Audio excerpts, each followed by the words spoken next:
ಲೂಕ ಅಧ್ಯಾಯ 21 ಯೇಸು ದೇವಾಲಯದಲ್ಲಿ ಯಾರನ್ನು ನೋಡಿ ಬಹುಮಾನವಾಗಿ ಶ್ಲಾಘಿಸಿದರು? ಎ. ಬಡ ವ್ಯಕ್ತಿಯು. ಬಿ. ಮಹಾಯಾಜಕನು. ಸಿ. ಬಡ ವಿಧವೆಯು. ಡಿ. ತೆರಿಗೆಯ ವಸೂಲಿಗಾರನು. ಉತ್ತರ ಸಿ. ಬಡ ವಿಧವೆಯು. 2. ಬಡ ವಿಧವೆಯು ಎಷ್ಟು ಕೊಟ್ಟಳು? ಎ. 2 ತೂಕದ ನಾಣ್ಯಗಳು. ಬಿ. 2 ಕುಡಿಕೆ ನೀರು. ಸಿ. 2 ನಾಣ್ಯಗಳು ದಿಂಡುಗಳು. ಡಿ. 1 ರೂಪಾಯಿ. ಉತ್ತರ ಸಿ. 2 ನಾಣ್ಯಗಳು ದಿಂಡುಗಳು. 3. ಯೇಸು ಯಾಕೆ ಆ ವಿಧವೆಯ ಕೊಡುಗೆಯನ್ನು ಶ್ಲಾಘಿಸಿದರು? ಎ. ಏಕೆಂದರೆ ಅವಳು ನಗದು ನೀಡಿದಳು. ಬಿ. ಅವಳು ಪ್ರಾರ್ಥನೆ ಸಹ ಮಾಡಿದಳು. ಸಿ. ಅವಳು ಬಡತನದಲ್ಲಿಯೂ ತನ್ನ ಎಲ್ಲವನ್ನೂ ಕೊಟ್ಟಳು. ಡಿ. ಅವಳು ಧೈರ್ಯವಂತಿಕೆಯಾಗಿ ನೀಡಿದಳು. ಉತ್ತರ ಸಿ. ಅವಳು ಬಡತನದಲ್ಲಿಯೂ ತನ್ನ ಎಲ್ಲವನ್ನೂ ಕೊಟ್ಟಳು. 4. ಯೇಸು ದೇವಾಲಯದ ಕಟ್ಟಡದ ಬಗ್ಗೆ ಏನು ಭವಿಷ್ಯವಾಣಿ ಹೇಳಿದರು? ಎ. ಅದು ದೇವರ ಮನೆ ಆಗುವುದು. ಬಿ. ಅದು ಸದಾಕಾಲ ಇರಲಿದೆ. ಸಿ. ಕಲ್ಲಿನ ಮೇಲೆ ಕಲ್ಲು ಉಳಿಯದು. ಡಿ. ಅದನ್ನು ಬೆಳ್ಳಿಯಿಂದ ಅಲಂಕರಿಸಲ್ಪಡುವುದು.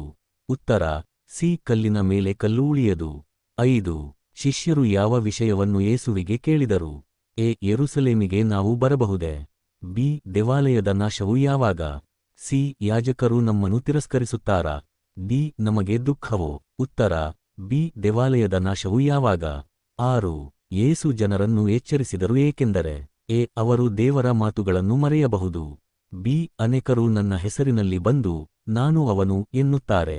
ಸಿ. ಅವರು ಯಾಜಕರನ್ನು ಅನುಸರಿಸುತ್ತಾರೆ. ಡಿ. ಅವರು ದೇವಾಲಯವನ್ನೇ ಆರಾಧಿಸುತ್ತಾರೆ. ಉತ್ತರ ಬಿ. ಅನೇಕರು ನನ್ನ ಹೆಸರಿನಲ್ಲಿ ಬಂದು ನಾನು ಅವನು ಎನ್ನುತ್ತಾರೆ. 7. ಯೇಸು ಯಾವುದನ್ನು ಯುದ್ಧದ ಸೂಚನೆ ಎಂದೇ ಹೇಳಲಿಲ್ಲ? ಎ. ದೇಶದ ವಿರುದ್ಧ ಎದ್ದರೆ. ಬಿ. ಭೂಕಂಪಗಳು. ಸಿ. ಆಕಸ್ಮಿಕ ಸೂರ್ಯಗ್ರಹಣ. ಡಿ. ಈ ಎಲ್ಲವೂ ತಕ್ಷಣ ಅಂತ್ಯದ ಸೂಚನೆ ಅಲ್ಲ.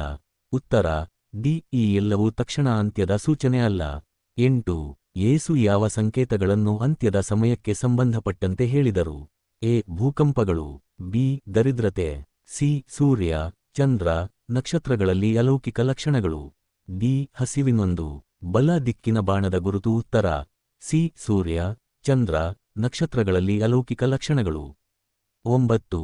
ಯೇಸು ಶಿಷ್ಯರಿಗೆ ಯಾವ ವಿಷಯದಲ್ಲಿ ದೃಢವಾಗಿರಿ ಎಂದು ಹೇಳಿದರು? ಎ. ನಂಬಿಕೆಯಲ್ಲಿ. ಬಿ. ದುಃಖದಲ್ಲಿ. ಸಿ. ಬಂಧನಗಳಲ್ಲಿ. ಡಿ. ಸಾಕ್ಷ್ಯದಲ್ಲಿ. ನಾನು ನಿಮಗೆ ಮಾತನಾಡಲು ಬುದ್ಧಿಯನ್ನು ಕೊಡುತ್ತೇನೆ. ಉತ್ತರ ಡಿ. ಸಾಕ್ಷ್ಯದಲ್ಲಿ. ನಾನು ನಿಮಗೆ ಮಾತನಾಡಲು ಬುದ್ಧಿಯನ್ನು ಕೊಡುತ್ತೇನೆ. 10. ಯಾರಿಂದ ಶಿಷ್ಯರು ದ್ವೇಷಿಸಲ್ಪಡುತ್ತಾರೆ ಎಂದು ಯೇಸು ಹೇಳಿದರು? ಎ. ಸದ್ದುಕೆಗಳು. ಬಿ. ಮಹಾಯಾಜಕರು. ಸಿ. ಎಲ್ಲಾ ಜನರಿಂದ. ಡಿ. ರಾಜರಿಂದ. ಉತ್ತರ ಸಿ. ಎಲ್ಲಾ ಜನರಿಂದ. 11. ಯೇಸು ಯೆರೂಸಲೇಮಿನ ಕುರಿತು ಯಾವ ಮುನ್ನೆಚ್ಚರಿಕೆಯನ್ನು ನೀಡಿದರು? ಎ. ಅದು ಉಜ್ಜುವರು ಬರುತ್ತಾರೆ. ಬಿ. ಶತ್ರುಗಳು ಅದನ್ನು ಸುತ್ತುವರು. ಸಿ. ಅದು ಬೆಂಕಿಗೆ ಆಹುತಿಯಾಗುವುದು. ಡಿ. ಅದು ಕಲ್ಲಿನಿಂದ ನಿರ್ಮಿಸಲಾಗುವುದು. ಉತ್ತರ ಬಿ. ಶತ್ರುಗಳು ಅದನ್ನು ಸುತ್ತುವರು. 12. ಯೆರೂಸಲೇಮಿನಲ್ಲಿ ಆಗುವ ಈ ಎಲ್ಲ ವಿಕೃತಿಗಳ ಗುರಿ ಯಾವುದು? ಎ. ದೇವಾಲಯವನ್ನು ನಾಶಮಾಡುವುದು.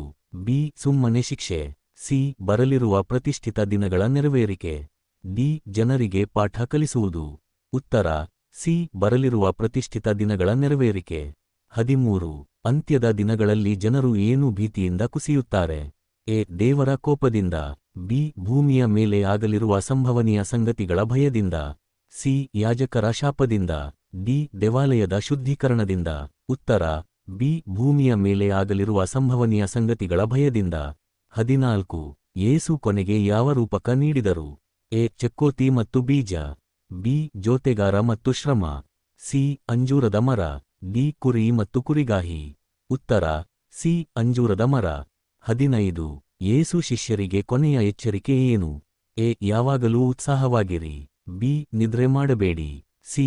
ಜಾಗರೂಕರಾಗಿರಿ, ಪ್ರಾರ್ಥಿಸುತ್ತಿರಿ. ಡಿ. ದೇವಾಲಯದಲ್ಲಿ ತಂಗಿ ಕಲಿಯಿರಿ.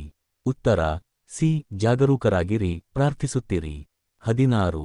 ಯೇಸು ಯಾವಾಗ ತಲೆ ಎತ್ತಿಕೊಳ್ಳಿರಿ ಎಂದು ಹೇಳಿದರು? ಎ. ಯುದ್ಧಗಳು ನಿಲ್ಲಿಸಿದಾಗ. ಬಿ. ನಿಮ್ಮ ವಿಮೋಚನೆಯು ಹತ್ತಿರವಾಗಿರುವಾಗ. ಸಿ. ದೇವಾಲಯ ನಿರ್ಮಾಣವಾಗುವಾಗ. ಡಿ. ಶಿಷ್ಯರು ಮೌನವಿರುವಾಗ. ಉತ್ತರ ಬಿ. ನಿಮ್ಮ ವಿಮೋಚನೆಯು ಹತ್ತಿರವಾಗಿರುವಾಗ. 17. ಯೇಸು ಯಾವ ಲಕ್ಷಣಗಳನ್ನು ಕೊನೆ ಸಮಯದ ಸೂಚನೆ ಎಂದು ವಿವರಿಸುತ್ತಾರೆ? ಎ. ಭೂಕಂಪಗಳು. ಹಸಿವು, ಆಕಸ್ಮಿಕ ದೃಶ್ಯಗಳು. ಬಿ. ಗಾಳಿಪಟಗಳು, ಶೀತಳ ಚಳಿಗಾಲ. ಸಿ. ಕತ್ತಲೆ ಮತ್ತು ಮಳೆ. ಡಿ. ಬೆಟ್ಟ ಮತ್ತು ನದಿ ಬಿರುಕು. ಉತ್ತರ ಅ. ಭೂಕಂಪಗಳು, ಹಸಿವು, ಆಕಸ್ಮಿಕ ದೃಶ್ಯಗಳು. 18 ಯೇಸು ಯಾವ ಮರದ ರೂಪಕವನ್ನು ಕೊನೆ ದಿನಗಳ ಬಗ್ಗೆ ಉಪಯೋಗಿಸಿದರು? ಎ. ತಾಳೆ ಮರ, ಬಿ. ಅಂಜೂರದ ಮರ, ಸಿ. ಆಲದ ಮರ, ಡಿ. ದ್ರಾಕ್ಷಿ ಮರ. ಉತ್ತರ ಬಿ. ಅಂಜೂರದ ಮರ.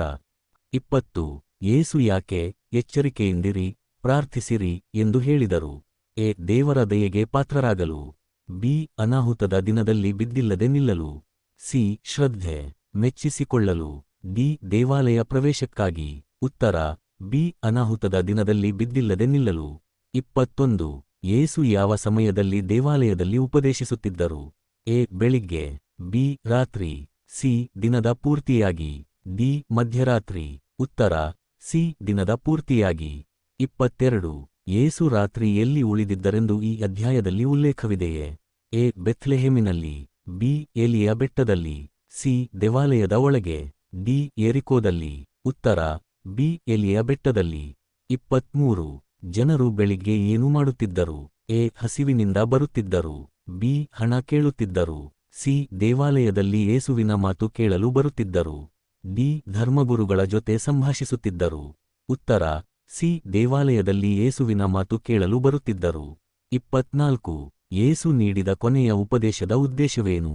ಎ. ಜನರನ್ನು ತಿರಸ್ಕರಿಸುವುದು, ಬಿ. ದೇವರ ಪ್ರಭಾವ ತೋರಿಸುವುದು, ಸಿ. ವಿಶ್ವಾಸಿಗಳನ್ನು ಬಲಪಡಿಸುವುದು ಮತ್ತು ಸಿದ್ಧಪಡಿಸುವುದು, ಡಿ. ಕಾನೂನು ಉಲ್ಲೇಖ ಮಾಡುವುದು.